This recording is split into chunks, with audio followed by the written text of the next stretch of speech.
It's never too late to make a shift, to step into every moment as the best of versions of ourselves. Second quote: live as if you were to die tomorrow. Learn as if you were to live forever. Mahatma Gandhi. My guest on this episode of Passing the Torch has spent her life beyond the comfort zone on flight lines, in boardrooms, and in life's most demanding moments. Forged in high stakes leadership and proven in the moments that test character and conviction, she brings courage, candor, and clarity to every stage. What set her apart wasn't titles or promotions. It was the moment she stripped away the armor and spoke the truth out loud. Her story is proof that the edge of the comfort zone isn't where you break, it's where transformation begins. Listener of Sound of Silence by Disturbed, Call Sign Strike, Calling Transformation. Passing the Torch with Angelina Strike Stephens starts now. First and foremost, welcome to the show and thank you for joining me. Thank you so much for having me. I laugh because I've listened to the song you just referenced in the last 30 minutes. Yeah, And I did not, you were putting that in the intro for those who put it. You do your due diligence. And that song literally was in my playlist within the last 30 minutes before jumping on. I don't know where I caught that, but Yeah. and it's funny. People see the episode now or whenever this will air, and I'm actually going to try to put this out by Thursday. Um, but they don't realize sometimes sometimes episodes happen within 2 days of me contacting someone. This is something that you and I have been talking about, I think, Been for a 3 or 4 months. Yeah, it's been a minute, so minute. I've had some time Yeah. definitely to do some due diligence. Before we get into any of that, who's that basketball signed in the background? I see you have an autographed basketball with Spalding. It is, yeah. So that's Yolanda Griffith, number 33, which was also my lucky number, my basketball number, big player in the WNBA. I was able to train with her. Gosh, I was probably like a senior in high school or a freshman in college or something like that, and do some training with her in Sacramento, which is, I grew up in Sacramento, California, Monarchs, Kings, and got a chance to work with her a little bit. And yeah, big basketball nut. And other sports, the baseball paraphernalia is pretty heavy back there as well. Yeah, I've noticed that basketball in a couple different interviews that You're you've the first done, person and to ever ask about the basketball. yeah, and so I'm a basketball fan, so I love Oh, yeah. basketball. So I was like, man, I gotta ask it. And there was even one video I took a screenshot and I was trying to zoom in to see who it was signed by, but it just didn't work out. Nope, But it's yeah, Yolanda Griffith 33, but it's faded. That basketball was signed probably 25 or 30 years ago. It was a long time ago. I might edit that part out for our age, right? So just It's all for our right. It's all right. I don't no, care. It's out there. no, it's all good. So typically I went out of order, but typically the first question I ask is, why is life great right now? Oh man, that's a good question. So, I think I'm one of those people where I'm very raw and open about the struggles in life and some of the tougher parts of it. And coming almost 2 years from military transition, which is a rocky period of time for anybody, I think. And we've had a lot of life transition as a family. And I think life is great right now because one of the things we've been very intentional with lately as a family is being really purposeful and intentional with how we spend our time. And I have younger kids. We were on the later end of the spectrum, so I have way younger kids than most of my peers.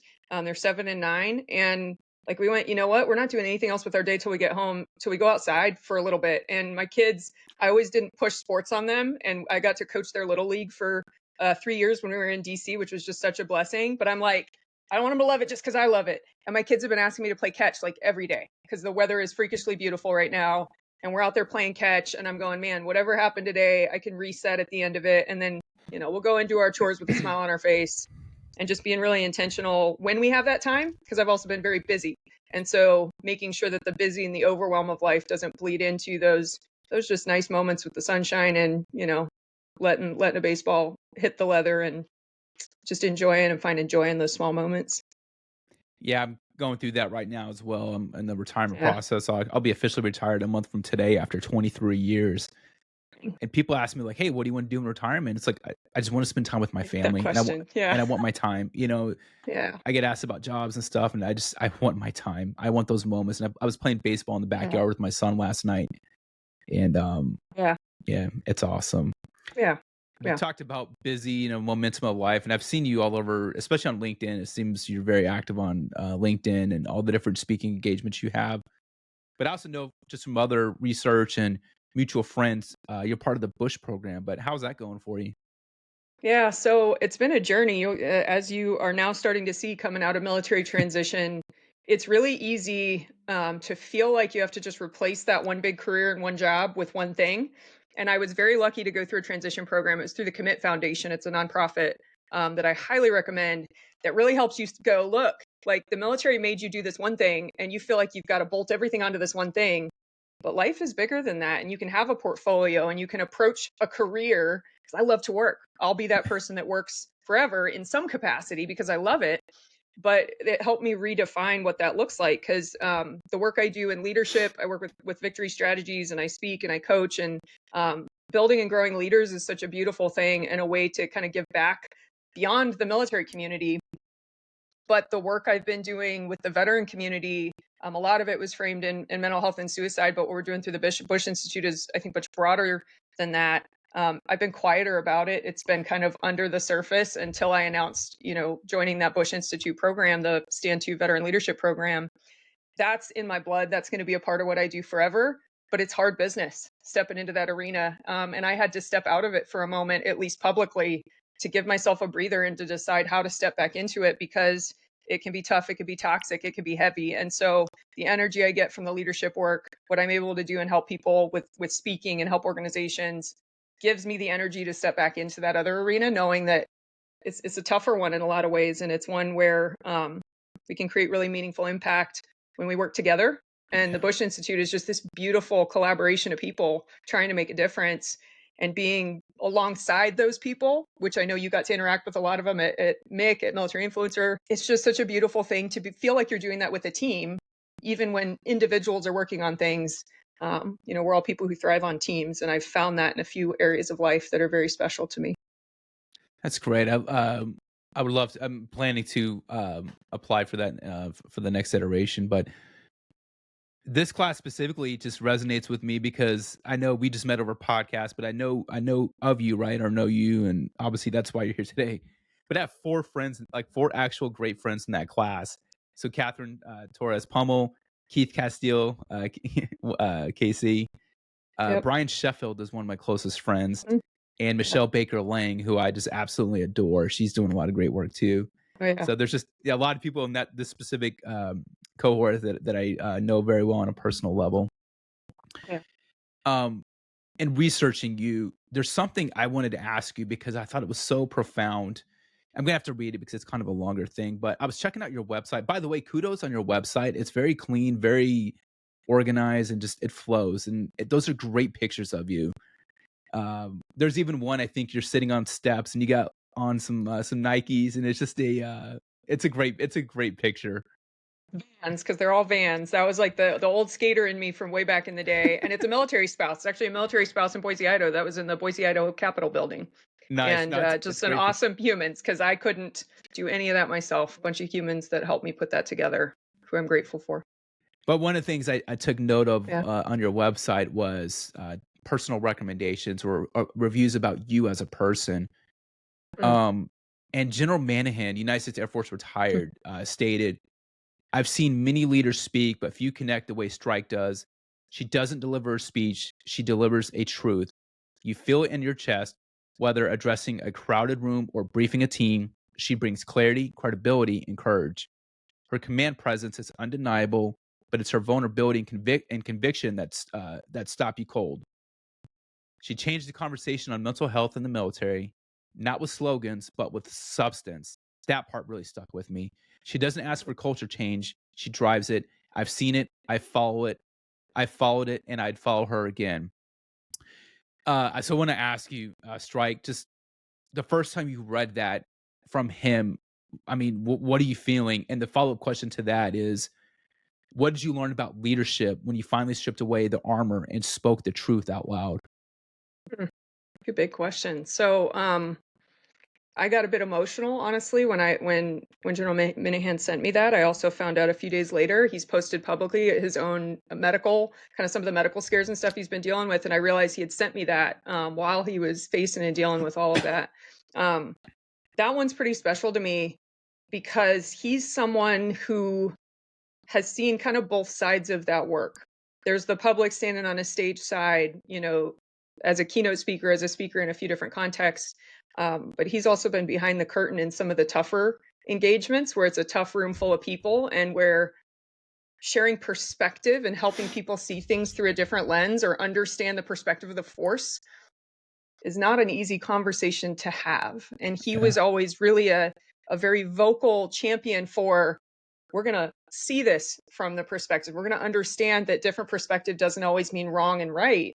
Um, how do we understand why people are frustrated? How do we understand why there's this voice here that seems frustrated, that seems irritated? Well, that's a sensor, that's an indicator of something. And hearing that from him, I think helped me remember positively and with a bit of pride, being proud of myself, which is something I struggle with. I think a lot of us do in the military.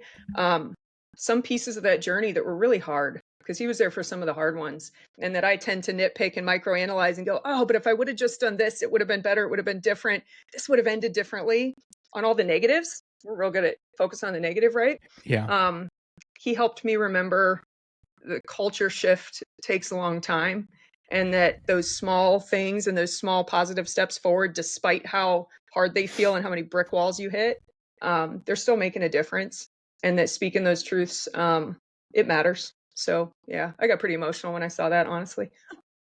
No, I can hear it and see it right now. Yeah, yeah. Me just reading it as a bystander on your website, I'm like, and you had quite a few reviews on there, but that one, and General Manhan is very highly regarded. At least in the Air Force circles, he's very even on the joint side too. He's obviously well known, but there was just something, especially the part. Let me read it again because I highlighted it. Let me go back Just to it. trying to get me reach for my Kleenex over here. Sorry, not on purpose. It was just It's I okay. told you this is not with slogans but with substance because I think people we get caught up, especially in the military, is or companies like, hey, we have a catchy slogan. That's cool. That's part of it. That's part of marketing and branding. But what are you doing to hit to the core? And me just reading that review, I mean, review doesn't even feel like a strong enough word. I mean, it was just like a character letter, a love letter, just on your integrity and your perseverance and your leadership ability. It just man, it hit me. So I told you before, like Appreciate you it. asked me, it's funny. This will be episode, I think 95 or 96, and I get asked all the time, like, "Hey, what are we going to talk about?" And it's just like, I have subjects and Winging it. topics, but it's just what the Hey, conversation just flows. I the just best try to, kind of conversation. yeah. So I was speaking on a panel last week at the Yeah. Military Influencer Conference, and someone asked, like, how do you gain trust with podcasting? Someone asked me specifically. I was actually on the panel with Kathy. One of the questions was, how do you gain trust from the audience or from the guest? And uh, my answer was two parts. One is by listening, and two, the second part of that was uh, by conversations. The best stories come from conversation, not from concepts. Um, anyway, Oh, I love that. I love that. yeah, I think, I mean, and I totally forgot your second question, but I think all of that and that quote or that, testimonial from General Minahan, but just what it led me to reflect on, I think, is in the hard work that we all do, whether it's breaking stigmas or just having tough conversations or the real tangible work. It's hard and we beat ourselves down, and there's so much burnout associated with it. And we tend to isolate, we tend to try to carry those burdens and just look like yeah, everything's great on the outside. And you got to stay connected with those people that remind you the meaning that it has, that remind you to be proud of yourself, that remind you to celebrate the wins or those just moments that were hard and you did it anyway, without just getting so fixated on what didn't happen the way you intended or on how hard it is. Staying connected to those people and letting their input in and hearing it and really letting yourself marinate on the good feedback as well as the bad is something we all could do a better job of. do you have like a quote whenever you feel like you're in a rut or a barrier, or like it's like for me, for example, I have to Yeah. tell myself what dominates your thoughts determines your direction because I'm very the negative talks with myself at times. But yeah, when you're in a jam or Yeah. just kind of felt like you talked about brick walls, I think was the Hmm. term used. But do you kind of have Yeah. like a quote to break free of that cycle? I have a lot of them. I'm a big quote nerd. I have songs to break out of cycles and I have quotes to break out of cycles. Surrounding me right now, the one I just put up on my whiteboard was from I did a values exercise with a cohort I'm in a veteran program, and it's that every action is a vote for the type of person you wish to become. And that one is, to me, it's like you can be big and inspirational, but those actions you take, each one is that vote for becoming who you want to be instead of just conceptualizing it. Because sometimes I feel like the quotes are like, yeah, the other one in my site is the biggest risk in life is not risking. It's like right there. Um, I'm a big quote nerd, but to me right now, the ones I'm focused on are the ones that get me out of that stuck place and that avoidant place and get me taking actual steps forward. Cause it's all, we can see and have a vision for where we want to go and the impact we want to make. But it's really easy to get stuck in your head about it. And I do that often. So I surround myself with quotes and songs and Yeah. things that remind me that I have to take the actions and that I have to do it consistently. That's kind of where I'm at in life these days. I'm a big quote person as well, so I read a lot. And there's a Yeah. it's a moleskin black notebook that I have, and every time I read a book, I take notes from that book and I write down the Yeah. quotes or whatever, or just great quotes that I hear. Mhm. And that's usually where I pull from episodes. Yeah. I think the That's Gandhi awesome. quote I got somewhere you said that, or yeah, Yeah. I think um, that's on a LinkedIn post or something. I yeah, was like, yeah. I didn't say So that. Gandhi said that. yeah, Gandhi. I mean that's why and I always credit like the person or the Yeah. actual. That's why I said Gandhi. But Mhm. do you? Is it possible for you at some point after the episode to take a picture of your whiteboard with that quote? Yeah, if you don't It's an mind. I mean, if ugly that's one. not, It's a label maker quote, but I'll totally take a yeah, picture hey, of that's it. fine. Who cares? But it's real and it's authentic. Yeah. Yeah, for Um, sure. hey, you said quotes, but you said there's Mhm. songs that you listen to. What are a few songs that you listen to break yourself out of the rut? So I've had somebody ask me to share this more openly, which I might do at some point. I have 18 playlists with different names. So like there isn't a song, but it's like the names of the playlist are reflection, uplifting energy, overwhelm, reset. I have an own the morning, so like my morning playlist. I have recently because of the Bush Institute, they talked about walkout songs and they're like, choose a walkout song. And I'm like, there's too many. So as I tried to choose a walkout song, there's 29 in that playlist. So that was tough because it depends on what you're walking out to. It really depends for me. And I think it's an energy reset, right? If you could, I'll throw a playlist on shuffle with that energy that will help me feel less overwhelmed and feel less noise up here and help reset me. That Sound of Silence one you mentioned at the beginning, I used to listen to that or play that every time I would step on a stage or into an interaction where we were more in the suicide prevention arena, Yeah, because I had to remind myself that everybody in that audience has felt that alone before, and having the conversation, saying certain things out loud, it's like the line in the song where the light comes on and everybody sees each other. If you've watched the Disturbed video, they do a beautiful job, I think, of portraying that. And you go, we're all just like scribbling these stories, holding on to them in the silence, and you flip the light on. And so I will say my husband was a little creeped out a few times. I would like lay there on my back and I'd be listening to it, and he's like, this is a depressing, like, are you okay? And I'm like, no, this is great. It's put me in a great headspace. It's reminding me I'm not alone. But maybe finding your wife laying there listening to Sound of Silence really loud is it not what you're, I don't know, a little concerning. But it put me in the headspace to remind me why sharing those things matters. So yeah, lots of songs. so you Music don't is have my thing. no, so you don't have like one specific walkout song. You haven't narrowed it down to one. So the one I did for the Bush Institute, which I don't think I've told anybody but them, is "It's Harder Than You Think" by Public Enemy.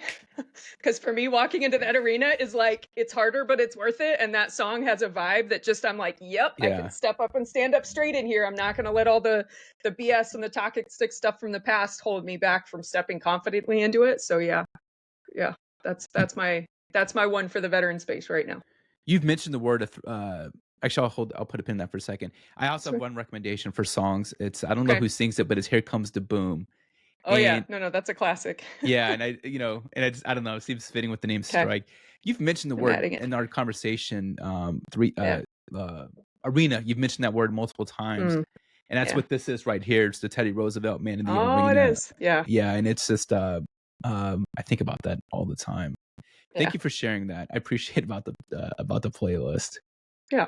Yeah. No worries. I'll, I'll share something with you. Is I created a Mhm. Spotify playlist based off Mace's music that she has on Instagram Okay. because she has the best music for her videos, and I've created my own Yeah. playlist about Oh, that. that's awesome. I love it. A follow up question I have because I asked you about the barriers, but Mhm. I think there's something you talk about. Just you didn't say specifically, "Hey, I don't give myself grace," but like we're tough on ourselves, Mhm. and Oh, we're yeah. trying to get better. But I would like for you to finish this sentence. I want to thank myself for. thank myself for. I think today, at this stage in my life, I want to thank myself for putting myself first, for taking care of myself. And it's the first time in my life I ever could say that honestly. Yeah. No shame. I'm proud of you for that because I think Yeah. we do need to do that more because we can't Mhm. pour into others if our cup is empty, right? No. And we can't give our families or the people we love the best 5% of us if we're Nope. constantly drained and just Oh, yeah. yeah. Yeah, And there's a stigma to it. I've done a lot of, I mean, I'm very open about my own work. We've talked suicide, we've talked mental health. I've been through a few programs that I think really helped reset my mindset on that. One of them was the Warrior Path program through Boulder Crest Institute, which yeah. is a lot about post-traumatic growth. And I had a fellow volunteer that was like, practice what you preach. You should apply for this. And I was like, I haven't been blown up. I haven't this, like, that's for other people. And helped me step into that program. And then I'm in a cohort for Warrior Quiet Waters where they teach you how to fly fish. They also help you build those foundational things in your life. And they're all very persistent about, look, it's not selfish. It's actually setting you up to be the best version of yourself. And for me, it's practicing what I preach because I say those things all the time. But was I actually making them habitual things that I held myself accountable to in life to be that best version of myself? No. And I still struggle through it every day, but it's at the forefront, which I think is something I'm very grateful for. So with that, what's Mhm. purpose versus happiness? What's better? Oh, purpose, I think, is a foundation for happiness. And I think without purpose, whatever that means for you, and I think we tend to have a little bit of self judgment when our sense of purpose looks different than other people. And when you're in an environment where maybe, I mean, I stepped out of military service to a lot of people saying, why would you work? Just take a break. Just do like a lot of just take a break. Just Yeah. stop. Just do this. And, I tried that for a minute and it's not right for me. And there's a sense of purpose that I need in elements of my life that makes me better in all those other areas. And if you try to find happiness by someone else's definition, um, doesn't work that way. And so understanding your sense of purpose and incorporating it into your life is, to me, it's the only way you find true happiness and that your heart has room for happiness in all the things.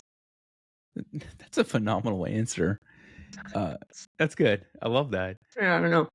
Um, I one didn't thing answer you because you asked which was better and I can't choose. But no, but it's fine, but, like, that's a yeah. great and these are mm, just something I was just kind of was thinking Yeah. about as you were speaking and the various foundations and organizations that you're a part of.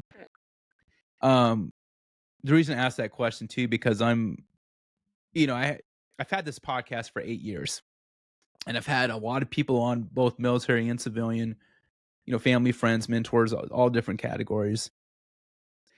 So I focus on leadership, character development, and resilience, but also this podcast has helped me reveal layers about myself and understand more, different. And I've had it for a long time in different stages and seasons of my life. But in this season of my life, I've had people kind of like with you, people like just do this or just do that. And it's like, man, I don't know if I really want that. And yeah, but gives you this. I mean, that doesn't speak to me. So that's where I just thought about with you because I kind of feel like we're similar just by talking with you throughout this conversation and just reading some of your LinkedIn stuff. I say all this because it leads me to another question is I see like people fall into a certain pitfall and I wanted to get your perspective. What are people after whether they're separating or retiring from the military? Uh, what do you think people are chasing after? I think, I mean, they're chasing after a sense of purpose, but often what it seems like we fall into is meeting other people's expectations or even our own expectations of what we're supposed to do or what we should do. And to explain that a little bit, I think it was really hard for me and a lot of people I've talked to even understand what was I pursuing because I was good at it and maybe that means I'm supposed to or have to keep doing it or other people like see it for me versus what was actually something I wanted to do. And I couldn't answer that question. And for me, it actually took a series of life circumstances that led me down paths I didn't expect to go, Yeah. hey, I'm turning those jobs down and this is changing and we're moving across the country and all these things took flipped the script for me where I stepped away from things I expected to want to do. And it took me going, oh, I don't miss that. Or I don't have any urge to call those people. And they were going to pay me lots of money to do stuff I'm good at. But it's not actually like pulling at me. So that must mean that was not a thing I actually wanted to do. Huh. And it was like a research project. And I had somebody tell me, treat the transition. It's the best advice I got. They were like, treat it like a research project. Do not answer the what do you want to do? Like when you said, well, who do you want to be or what do you want to do? There's no answer to that. Because guess what? You haven't explored the territory yet. You haven't researched it. Like do your due diligence and you're going to be drawn to things. And when I shifted to that, again, not totally on purpose, I think I would have dragged myself into a few somethings that were what was expected. And I wouldn't be the best version of me right now if I had done it. But like, give yourself time to explore and see what draws you in and see how it makes you feel and use that as your litmus test. And guess what?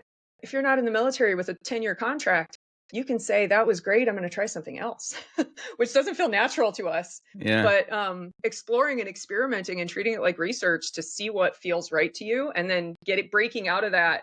Oh, I have to have this one job that is a typical career, and go, no, I had somebody bring that portfolio word, and I'm like, I don't know what that means. They're like, just make it a part of your portfolio. And now I go, okay, about this percent of this, about this percent of this, about this percent of this. After almost 2 years, I now feel like I know what my sections are and how much of each I want.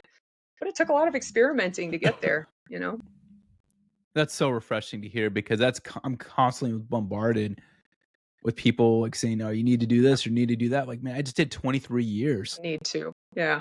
and I You feel don't like it's need to do anything. yeah, yeah, and I feel like I'm 18 or 19 again, like that first year after high Hmm. school, where Oh, yeah. same thing. People like, "Hey, what do you want to study? What do you want to go to school for and do for the rest of your life?" Oh, Like, I don't know, man. I'm 19, you know. yeah.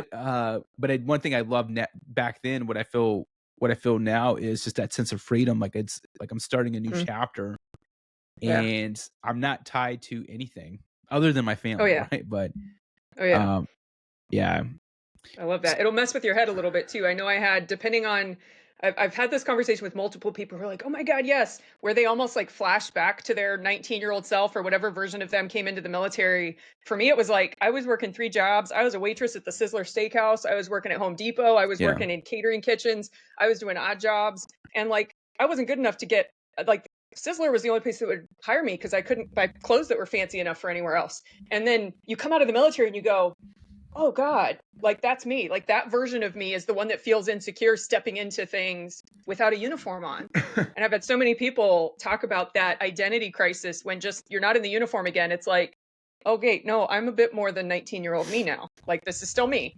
But it's a hard mental transition for sure. I agree, and I'm experiencing a lot of things, but this podcast is actually helping me a lot. Yeah, that's I'm just awesome. yeah. I want to transition to some lighter topics, some fun questions. There's no rhyme or reason. Uh, yeah, just again, just fun questions. It was actually about one of the first one was actually about your multiple jobs because No, I knew that you worked at Home Depot yeah, and yeah. I knew you waited tables. I didn't know it was at the Western. I don't always share. Sizzler Steakhouse, the Sizzler, home Yeah, of and I all you can remember eat that. Yeah, shrimp. I'm from Oklahoma, so I remember that. Oh Like yeah, we had one of those. We're going to yeah, Sizz. I remember White Man Can't Jump. Right when the guy's like, "We're going to yeah. Oh Sizzler." yeah. I had Uh, someone on a lot of drugs throw an open Tabasco bottle at my head one time. It was a real what's great the story with experience. that? What happened? She messed Oh up no, a it's steak or just something. we were in a tougher part of town. We were in a tougher part of town, and I don't remember the story behind it other This than is I in had a great Sacramento. manager. Yeah. Yeah, it was. And it was yeah, I had an awesome boss who came out and handled it. And you went stuff like that happened all the time. It was a interesting people watching social experiment, and awesome. I worked with awesome people, so we had a blast with it. But yeah, it's good times. So I used to wait tables at Outback, and Okay. yeah, That's before way I joined. classy. Yeah, that's a classy joint in Yeah, relatively yeah. speaking. Well, before that, I waited tables. It was a Tex-Mex Yeah, restaurant inside the mall. nice. Yeah, but yes, the Outback was the step up. But I was working Yeah, at before I joined. I was working at Radio Shack and waiting tables at Outback nice. as well. Love it. So I know you worked at Home Depot. What are some of I your favorite did. memories from Home Depot? Oh man.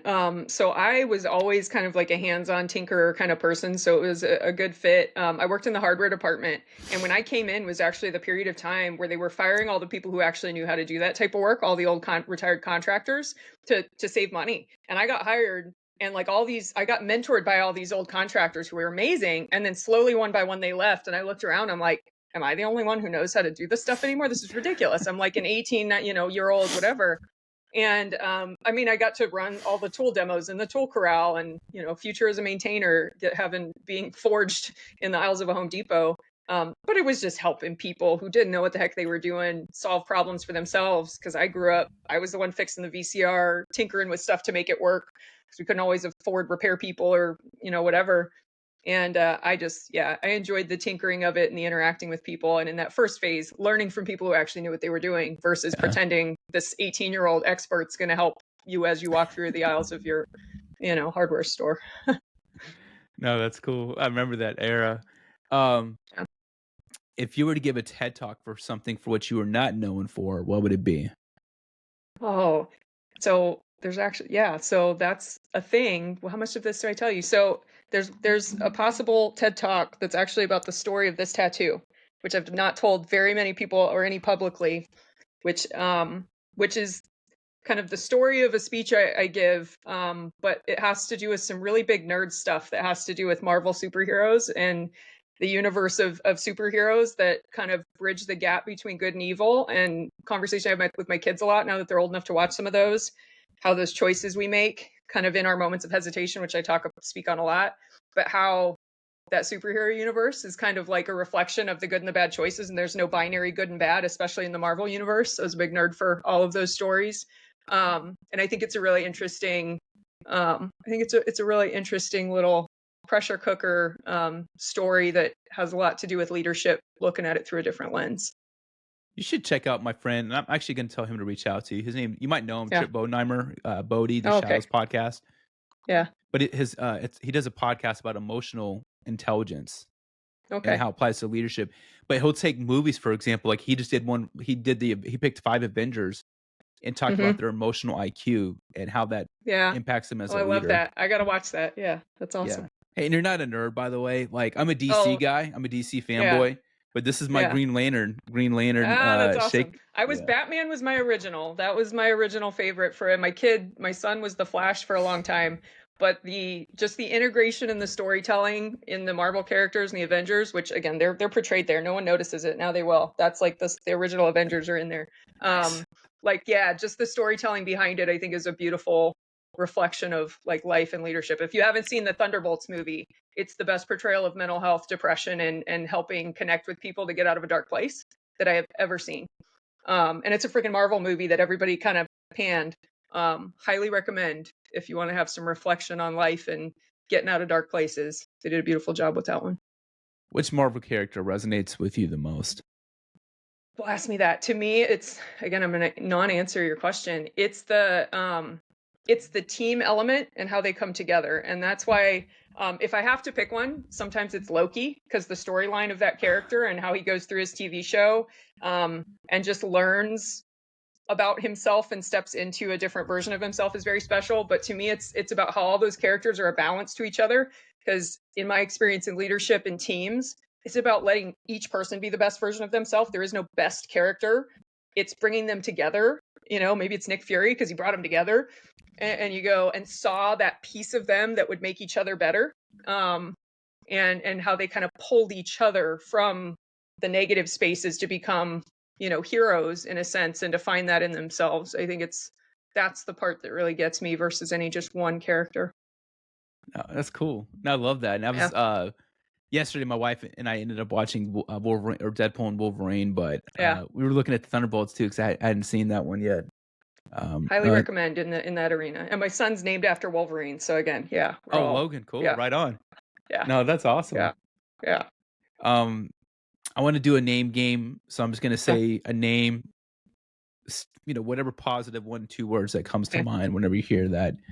The name. If you feel like you need to elaborate, people always do. I always say like, "Hey, say one word," and give them like a It's just whole. a word. I can follow Yeah. rules. I can follow All right. directions. Kim Campbell, aka KC. Badass. Yeah. she's just cool. Like And she's really cool. teammate. The next one that comes to mind is teammate because she's such a humble teammate. All right. The elaboration is like she's just there for you as a helpful person all the time when you get to be your teammate. I've been very grateful for that. Yeah. All right. Second name, Kathy Torres Pummel.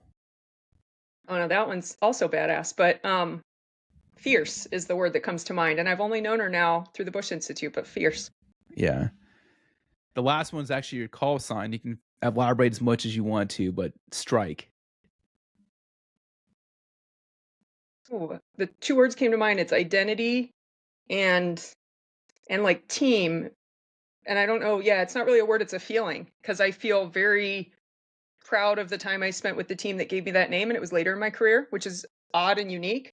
So it was almost like it was actually defined by my actions and what was known of me and what we all meant to each other. And no, the word's there now, trust. Because when I stepped into the mental health arena, working especially with Fortify the Force doing volunteer work across, like, we had generals, we had airmen, we had spouses, call sign, which I didn't expect to use it, cut through all of that, and people were willing to trust me with that facilitation, but also trust each other because we cut through rank, we cut through names and identities, and it It's was good. like this thing, and it really represented, for me, building trust with that team. Yeah. How often do you get called Angie or Angela? We were talking about that before the Oh, official interview. yeah. So Angela is, I mean, come on, like until Angelina Jolie got famous, it was always Angela. Yeah. And then it's like, hey, Jolie. Angie, I always joke, that's only my name on coffee cups at like Starbucks because people will butcher Ange. Ange is what I'm usually known as. My husband was the first person to ever call me a nickname because my nickname was always associated with my maiden name. I was Baldarelli, so it's Baldy playing basketball. Yeah.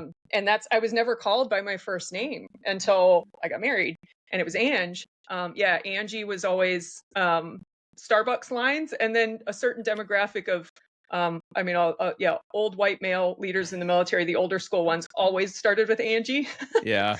because it's safe for some reason. That was the demographic of people maybe who weren't used to getting their names butchered. But yeah, No, it's I always find it interesting when people think they think they're being personal and connecting with you by yeah, automatically shortening your first name because they think they know yeah, you. So I get yeah, called Marty a lot, and I'm like, I don't go by Marty, man. No one calls me that. It's not my name. yeah. It's a Marty Almost name. every time I would say, but then I don't always go by Angelina. So when people do the full name, that feels weird too. Names are a weird identity crisis when you don't have rank and position and all these things that are automatic in the military. You kind of Yeah. realize you're not quite sure what people should call you. So yeah, Yeah. I like Strike though. Strike seems fitting. it works. Yeah. Um Last kind of like fun miscellaneous random question is if you were to play in a 3-on-3 tournament, and this is actually an Olympic, actually we'll say the Olympics is it's a thing now. The Olympics, a 3-on-3. Yeah. Which two players from the WNBA would you? So you're one of the three starters. So which two WNBA players would you want on your squad? And then what would you name the squad? I can't think of a second one. Yolanda Griffith would be one of them. Oh, I have no idea because I honestly, like back in my day, we grew up following more NBA. And like, I need somebody, I don't know. I can't think of a second one off the top of my head, and my brain's going to glitch out on it. What would we call ourselves, though? Yeah, what would your team name be? I mean, maybe like the Avengers or something nerdy like Okay, that. the um, Strikers. oh, that could be. But then people think that's bowling, and I really suck at bowling real bad. So people think my call sign has to do with bowling skills, and I am, better with gutter blockers. I can't think of who my second person would be Who because I did you think like in of the NBA coming mostly. up? You said when you were growing up. Who was Oh man, I mean, I was actually in and around Sacramento in the years when the Kings were good for like 2 years, Yeah, and so there was like Mike Bibby and Vlade Divac and all of them. I grew up. Magic Johnson was my favorite, even though he was of a team that I'm not supposed to like being from where I'm yeah, from. Um, my Magic Johnson like was my favorite, and then like the Scottie Pippens, the power forward types that were strong in the middle, but maybe not just massive people. Because I was always tall but not quite big enough, and it was like, okay, how do you make yourself strong in the middle without being the biggest person? yeah. So I always enjoyed watching those guys. Yeah. No, Magic Johnson's my favorite player of all time, so Oh, yeah, he was yeah. my favorite by a And I long remember shot, those yeah. Kings teams, they were so Mhm. good, like, in the It late was for a '90s. minute, they were Yeah, amazing, yeah, it was late yeah. '90s, early Yeah, 2000s, and yeah, then they we had, went like, a back to three-year run or just something, yeah. yeah, it was great for a minute. Um, Last 2 questions is, if there was a giant billboard with your picture on it for the world to see, with your message on it, where would you want your billboard to be, and what would you want your billboard to say? Where would I want it to be? So I think it would say something to do with, life begins at the edge of your comfort zone or take the step beyond your comfort zone. Because for me, that's what it's all about is not getting stuck in that hesitation and fear and Yeah, moving out beyond those limits. Um, where would I want it to be? I think, man, you'd want to see it in the place where people need to hear it the most. I think for me, it's in those spaces where people aren't heard, people aren't listened to, people aren't, connected to the resources or growing up where they're being inspired or told they can do those things they can do. So I don't know if that's, the underprivileged, tougher neighborhoods or, the places where people don't think they can leave and get out of the situation they're in. I don't know where that is because I think of a type of person than a place, but it also could be in the schools for younger kids, yeah.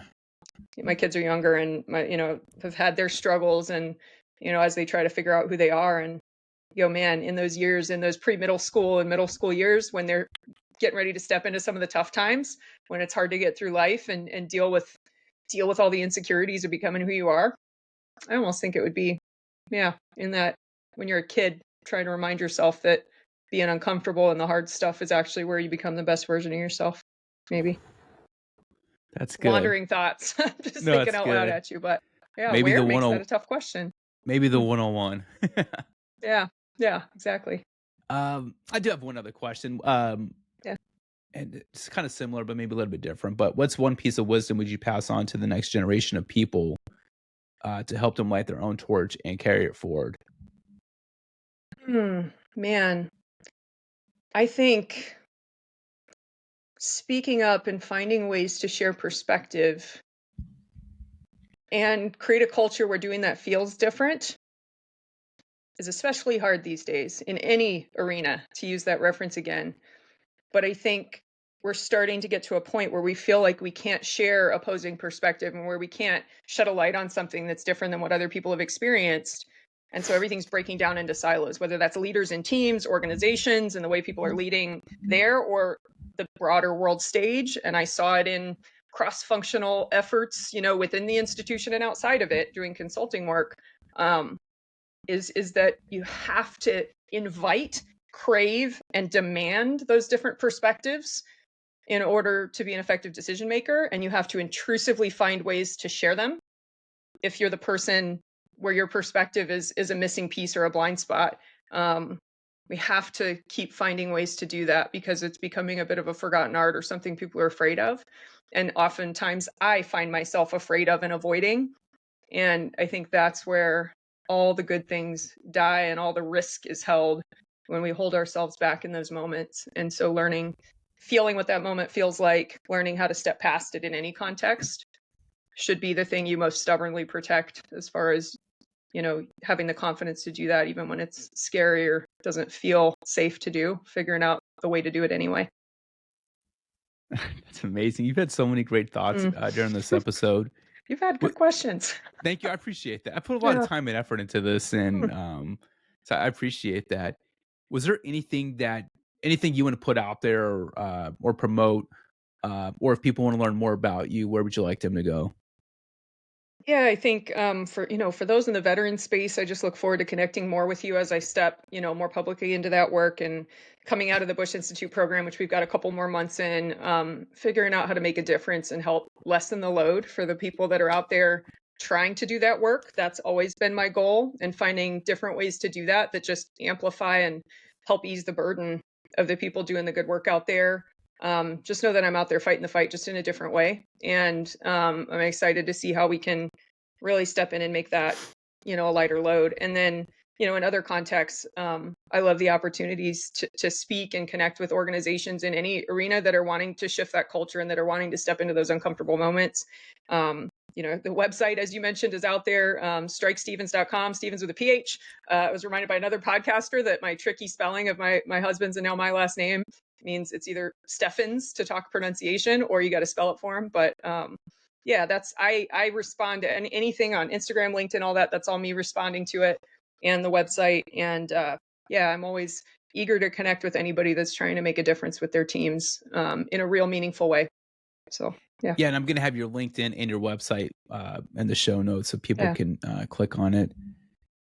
Strike, thank you so much just for being on my yeah, podcast and just sharing your wisdom. There's a lot of clickable and quotable moments from our episode, but yeah, I'm just glad we were finally able to make this happen. And just yeah. thank you for opening up and sharing. Thank you for having me and for being so intentional with how you approach these because I've watched several of them. I know people who've been on the podcast and they all kind of share the same sentiment that you're really trying to create something meaningful and unique, and that is unique in the space. So appreciate the work you do to make these, the kind of conversations that'll help people shift their mindset and see things through a different lens. Thank you. I appreciate that. Yeah.